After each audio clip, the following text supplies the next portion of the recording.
Sarah Mitchell stared at her computer screen, her coffee growing cold in her hand. It was 2:47 a.m. at CIA headquarters in Langley, Virginia, and she was the only analyst still in the counterintelligence division. The fluorescent lights hummed above her as she scrolled through encrypted communications for the third time that night. Something was wrong, terribly wrong. For the past 6 months, Sarah had been tracking unusual patterns in classified information leaks. Small things at first, operation details that shouldn't have been known, agent locations that were somehow compromised, meetings that were mysteriously interrupted. But tonight, she'd found the smoking gun. A coded transmission buried in routine traffic that referenced Nightfall Protocol, the code name for America's nuclear launch authentication system. The transmission had been sent from inside CIA headquarters 48 hours ago to a known Russian intelligence server. Sarah's hands trembled as she cross-referenced the timestamp with access logs. Only 7 people had clearance to even know about Nightfall Protocol, and one of them had accessed the files at exactly 11:47 p.m. on Tuesday, the same minute the transmission was sent. "Oh God," she whispered, "we have a mole." Her phone buzzed, a text from an unknown number. "Stop digging or you'll regret it." Sarah's blood ran cold. Someone was watching her right now. She quickly saved her findings to an encrypted drive, deleted her search history, and stood up. The office suddenly felt too quiet, too empty. Every shadow seemed threatening. She grabbed her bag and headed for the door, trying to look casual. Her heart pounded as she walked through the dimly lit corridors. The security cameras tracked her movement. Were they watching her? Was the mole monitoring right now?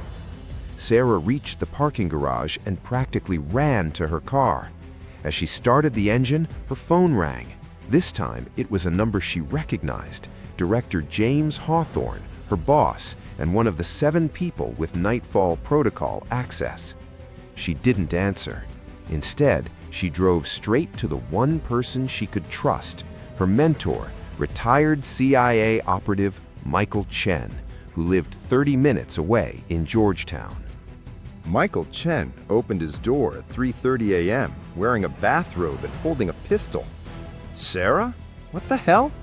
"We have a Russian mole, Mike, inside the agency. They're after the nuclear codes, and I think they know that I know." Michael's expression hardened. He pulled her inside and locked the door. "Start from the beginning, everything." Sarah explained her discovery while Mike made coffee and checked his windows. When she finished, he sat down heavily. "Nightfall Protocol," he muttered. "If that gets out, the Russians could potentially compromise our entire nuclear command structure. How long before the codes have transmitted?" Sarah checked her encrypted tablet. "According to the pattern I found, they'll complete the final transmission in 48 hours, Friday at midnight." "That's when the codes rotate," Mike said grimly. "They're waiting for the new codes to be generated so they can steal the current and future authentication sequences." "Exactly. Mike, I don't know who to trust. Director Hawthorne called me after I left the office. What if he's the mole?" "Or what if he's worried about you?" Mike countered. "You can't suspect everyone, Sarah. That's how you go crazy in this business." He paused. "Who are the 7 with access?" Sarah pulled up her list. 1. Director James Hawthorne. 2.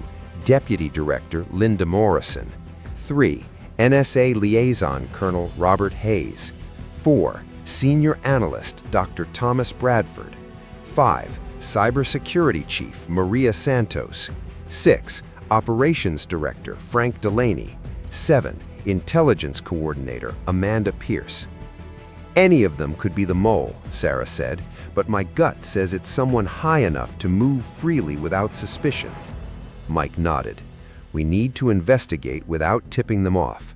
If they know you're onto them, they'll either run or accelerate the timeline." "So what do we do?" "We hunt them, quietly, methodically. and we have 48 hours to do it. Mike stood up. I still have some friends in the agency. Let me make some calls. By dawn, Sarah and Mike had set up a makeshift command center in Mike's apartment. Using his old contacts and Sarah's access to classified databases, they began building profiles on each suspect. Director Hawthorne, Sarah read from her screen. 32 years with the agency. Impeccable record. Wife died 3 years ago from cancer. No financial problems, no suspicious contacts. Too clean, Mike muttered. In my experience, people that clean are either saints or very good at hiding things. What about Morrison? Deputy Director Linda Morrison, 28 years in intelligence, divorced twice, has a son at Stanford. Financial records show... Wait, Sarah leaned closer. She deposited $50,000 in cash 6 months ago. Source listed as inheritance. From who? Her aunt in Florida. I'll need to verify that. Sarah made a note. They worked through the list methodically. Colonel Hayes had gambling debts. Dr. Bradford was having an affair with a State Department employee. Maria Santos had recently taken a trip to Berlin that wasn't on her official travel log. This is impossible, Sarah said, rubbing her eyes. They all have something to hide. We need a different approach. Mike agreed. Let's focus on the transmission itself. You said it went out at 11:47 p.m. Tuesday. Where were each of them at that time? Sarah pulled up the security logs. Hawthorne was in his office. Morrison had left for the day. Hayes was at the Pentagon. Bradford was in the lab. Santos was... There's a 30-minute gap in her security badge scans. That's interesting. Wait, there's more. Frank Delaney, operations director, he was also in the building, but his office is on the other side from the secure terminal that sent the transmission. And Amanda Pierce? Sarah frowned. Her badge shows she was at the secure terminal at 11:45 p.m. Bingo, Mike said, but that seems too obvious. Or she's been framed, Sarah countered.